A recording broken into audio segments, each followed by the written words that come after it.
Quelle belle soirée de la Ligue des Champions, les amis. Très très belle soirée de la Ligue des Champions. Que là, quand tu regardes un petit peu tous les matchs en même temps avec plusieurs écrans, ouais. Franchement, globalement, je vous mets dans le bain. J'ai regardé le PSG. En grande partie, c'était le match du PSG qu'on va analyser ensemble. J'ai vu vite fait à droite et à gauche le Barça, enfin surtout le but de Dembélé, qui était magnifique, et aussi le match de Naples contre le Liverpool, enfin Liverpool contre Naples. Et c'était une soirée Ligue des Champions exceptionnelle, avec un suspense qui n'était pas si grand que ça pour le PSG, vu qu'ils ont marqué en premier, et que, ça y est, à aucun moment dans le match, on les sentait réellement perdre le fil. Le seul moment de difficulté, ça a été le tout petit temps faible du PSG, qui s'est soldé par un but encaissé. C'était le seul moment à revoir pour eux, voilà. Gérer mieux un temps faible. Sinon, Paris, là, je dis les choses sincèrement, ils en sont sortis grandis, comme on dit. Ils sont sortis de cette poule parce qu'ils sont qualifiés. Ils sont sortis de cette poule grandis. Et quoi de mieux qu'une poule comme ça? Certes, à un moment donné, tu peux sortir. Regardez, Naples éliminé, c'est la seule défaite, je crois, qu'ils ont fait du groupe. Enfin bref, c'était un calcul de fou, fallait se battre jusqu'à la dernière seconde. Et en parlant de dernière seconde, Liverpool qui menait 1-0 sur un super but de Salah, qui ont raté des occasions à la dernière minute. Occasion de malade pour Naples. Arrêt exceptionnel d'Alisson. Alisson, là il va rentrer chez lui, Alisson. Il va se poser comme ça, il va re-regarder sur YouTube son arrêt. Il va dormir avec le sourire à la tronche, les mecs. Non, mais je vous dis les choses, c'est obligé. Bon, Dembélé. Dembélé, il est marrant quand même. Dembélé, c'est le genre de mec, il vient en retard à l'école, mais il a les réponses que celui qui est assis n'arrive pas à comprendre, tu vois. C'est un génie. Franchement, c'est un génie. Il n'est pas toujours régulier, ceci, cela, mais cette année, qu'est-ce qu'il est décisif avec le Barça. Qu'est-ce qu'il est décisif avec le Barça. Tu peux rien lui dire sur le terrain. Il est là, il purée son petit crochet avant de tirer. Parce que c'est le genre de joueur qui peut tirer des deux pieds, hein, vous le savez bien.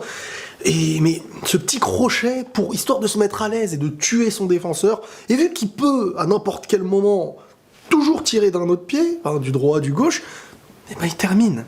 Et ça, il l'a fait. Vous pourrez faire une compile de petits crochets. Hop là, petit crochet du gauche, hop là, petit crochet du droit, bref. Paris. On va parler de Paris maintenant. Paris, je pense que comme je vous ai dit, ils en sont sortis grandis. Et ils en sont sortis surtout dignes d'une équipe européenne. Là, c'est une équipe européenne à prendre au sérieux.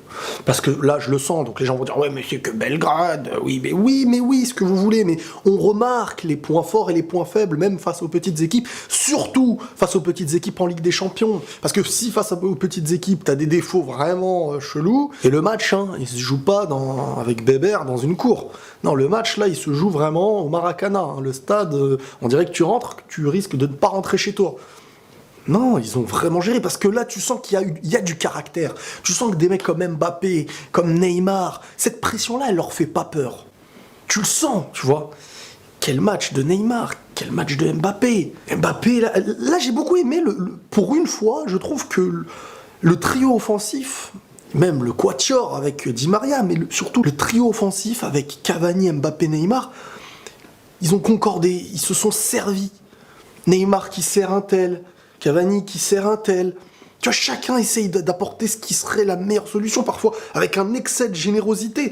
Et c'est ça qui prouve une équipe qui va bien. Faudra voir contre les plus grosses équipes, bien sûr. Ça a été compliqué au début, mais plus on a avancé, à partir des matchs retour, en fait, faut dire les choses comme elles sont, depuis les matchs retour, en dehors de celui de Naples, parce que c'est vrai que contre Naples, ça a été compliqué à voir contre une équipe qui a un système un peu à la Naples. Mais sinon, contre Liverpool, ils ont sorti un gros match. Là, ils ont sorti un gros match. Ils sont sur une addition qui les rend premiers du groupe. Donc c'est très avantageux parce qu'ils vont affronter les deuxièmes, sauf si je sais plus qui va être deuxième logiquement dangereux. Mais vraiment, les amis, ça peut être... c'est vraiment ce qui pouvait arriver de mieux en fait au PSG sur la fin des matchs retour. Ils sont en forme, ils sont dans une forme européenne et là tu sens qu'une équipe peut faire la différence. Un Verratti qui n'est plus uniquement dans une bulle de petite passe, mais qui prend le risque de monter, qui sent les bons coups, qui à mes yeux a un impact qui est lié à la victoire. Et en Ligue des Champions, un mec comme Verratti, c'était rare. Hein. Il joue toujours bien. C'est pas un joueur qui joue mal, mais c'est un joueur qui ne surpassait pas le niveau qu'il fallait qu'il surpasse, surtout en Ligue des Champions. Et ça, là, tu le vois. Neymar aussi, ça y est, l'équipe, globalement, elle s'adapte correctement. Et comme je vous ai dit, là, le Cavani, le Mbappé, Neymar, il se passe ce qui est de mieux parce que Neymar peut combiner avec Mbappé, tout en ayant la solution Cavani. Et quand un Mbappé va faire une différence en vitesse, Cavani il sera très souvent bien placé au niveau de la zone. Ce qui fait que quand tu mettais Mbappé seul en pointe, il était masqué, il peut faire les différences, mais on le voit un peu moins. Là, tu le mets un peu plus excentré, autour d'un Cavani, avec un Neymar et un Di Maria qui font une belle différence au milieu et qui ont un jeu de passe au-dessus de la moyenne, clairement, quand il y a un appel. Et défensivement, c'est très très très solide. Thiago Silva, là, il monte à un niveau. Il est à un niveau vraiment... il peut atteindre l'un des meilleurs niveaux, quoi, s'il continue comme ça. Parce que Thiago Silva, quand il est à son meilleur niveau, c'est très très beau. Alors, à voir en huitième, à voir en quart s'il continue. Mais pour l'instant, on va juger sur ça. Quand c'était pas bon, on jugeait sur ce qui était pas bon. Quand c'est bon, on va juger sur ce qui est bon.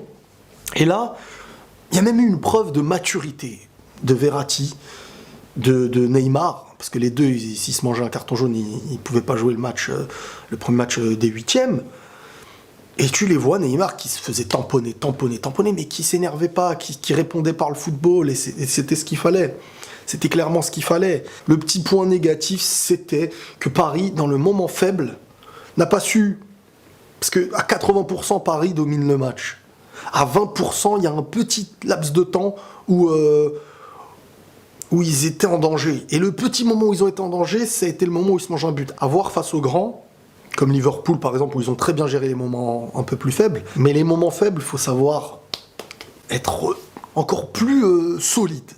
Et moins mal réagir sous la pression. Voilà. Mais sinon ce pari-là, au début, je me disais, je le trouve moins bon que les autres. Mais grâce à ce groupe, c'était qui tout double. C'était soit vous me tuez, soit on devient plus fort. C'était ça. Et c'est ce qui s'est vraiment bien passé. Et bravo, et bravo. Et vraiment, à voir pour la suite, parce que là, ça annonce un visage qui est vraiment... Tourelle, moi, je trouve que là, il gère une équipe très, très bien. Tu sens qu'il est vraiment le patron qu'il faut, et qui peut faire tourner, que l'équipe restera dangereuse, et qu'il a un système qui est vraiment gênant, en fait, qui gêne vraiment l'équipe adverse. Tu t'en rends compte. Un Marquinhos qui, ça y est très, très bien adapté à cette compo, j'ai l'impression. Vraiment, là, Tourelle et toute l'équipe, chapeau. Même Di Maria... Même s'il peut faire mieux, il a quand même une importance. Il a cette importance. Alors parfois, il va pas être au meilleur niveau, mais il garde quand même une importance. Comme je vous ai dit, maintenant, il faudra juger dans les moments à élimination directe et devenir ce PSG d'Europe que beaucoup attendaient et qui le devient petit à petit. Là, on sent que c'est vraiment dangereux. Voilà, à voir pour la suite. Et on se tient au jus demain pour le match du Real, les copains. Allez, prenez tous soin de vous et la paix sur vous.